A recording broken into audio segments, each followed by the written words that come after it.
Hi, so with this video, we're going to be looking at some of the relationships between organisms in terms of the concept of symbiosis.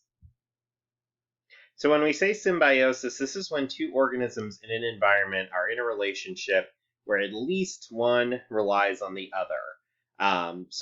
Depending on the dynamics of it, one may get more benefit than the other. It just kind of depends on what type of symbiosis you're looking at. When you break down the word symbiosis, it literally means living together. There are three main types of symbiosis: parasitism, mutualism, and commensalism. So again, if you're looking at this presentation on the Google Classroom where I've left it, these two videos on symbiosis give some pretty good examples. This first one kind of gives some examples based on coral reef environments and compares them to other environments. And then this other one also kind of gives a little bit more detail on some of those different types of symbiotic relationships, kind of help to reinforce the different definitions on them. But we'll go ahead and we'll give some basic definitions for each one. So parasitism, one organism benefits only, and it does harm the other organism in these cases. It may not kill the host, but sometimes it does. So the example I have here is a mosquito drinking blood from a person. Usually when we think of animals that will eat our blood like this, usually we're talking about a parasite in those types of cases. The only one who benefits in this relationship is the mosquito. The human does not benefit, does get harmed. Usually it's just a little itchy bump that's on our skin. It's usually not that bad, but remember that with blood feeding animals like this, there's the chance of bloodborne disease being transferred, which can sometimes kill the host. So again, it depends on the type of parasite. Mutualism is where both organisms benefit from one another and neither one is harmed. So we have here a butterfly with a flower is a good example for mutualism. So this is an example of a pollinator and a flowering plant working together. The butterfly gets a free meal with the nectar that's stored inside of the body of the flower.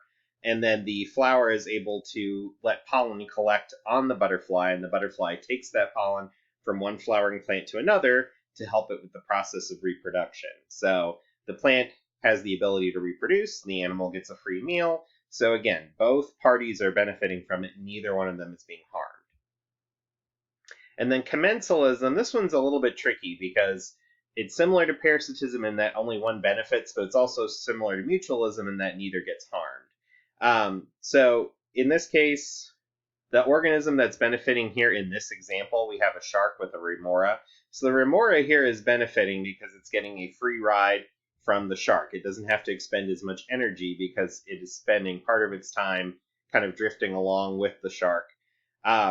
The other organism here, the shark, isn't really affected that much by the remora being on there. The remora is just eating little scraps that the shark leaves behind, getting some free food and things like that. The shark doesn't really get any benefit from the remora being there, but it also doesn't harm him. Okay, so we're going to look at a few different forms of symbiosis. I'll kind of go over what's going on in the picture, but then you can pause the video and talk about what type of symbiosis is being exhibited here. So this first example, we have a leech. Again, if you've ever gone into a freshwater area, you may have gotten one of these attached to your body. So this is a leech that is consuming blood from a human. What type of symbiosis would this represent? Okay, and here if we look at this example, we have a whale, and we're only seeing the tail of it right now, but on the tail we can see some barnacles that are attached here. So these smaller organisms that are attached onto the whale's skin. And again, the whale can swim along, the barnacles will follow along for the ride. What type of symbiosis is being represented here? Again, the whale is just moving along, the barnacles will eat some food that's in the whale's wake, but other than that, not much going on. Okay, and if we think of this example, again, we're not seeing part of this here, but if we think about a flea living on the body of a dog, again, similar to the leech, it would be consuming blood that is part of the dog. So what type of symbiosis would this be? Okay, and then this example, I wish I could find an actual picture of it, but I only have an illustration here. So this little bird inside of the mouth of the crocodile here is called a plover. So the plover, what it's trying to do right now is it's picking little food bits that are in between the teeth of the crocodile, and the crocodile is keeping its mouth open, allowing it to do that. So what type of symbiosis would be represented in this picture? Okay, here's another example looking at insects. So here we've got an ant and several aphids. So the aphids here are little insects that consume plants, and they produce a kind of sugary substance in their abdomens that the ants like to consume. Again, it's like kind of drinking like a sugary drink, like soda. And the ant is also going to look over these aphids. They kind of think of them as being like aphid farmers, and they'll protect the aphids from other organisms that try to eat them, like a ladybug or something like that. So what type of symbiosis would this be? Okay, with this example, we have, you can kind of see here in the foreground, these aren't the actual leaves of this tree. This is Spanish moss. So Spanish moss will take nutrients from the tree that it's growing on. It doesn't really give anything back to the tree in return. It'll block out some of the sunlight that it would otherwise be receiving as well. So again, think about what type of symbiosis is represented in this picture. Okay, and here with this example, we've got a zebra out in the savannah.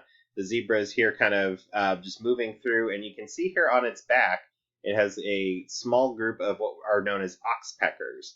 Oxpeckers are a type of bird that will fly up to larger hoofed animals like this, and they will eat little tiny bugs off of the skin of these larger hoofed animals. So what type of symbiosis would be happening here between the oxpecker and the zebra?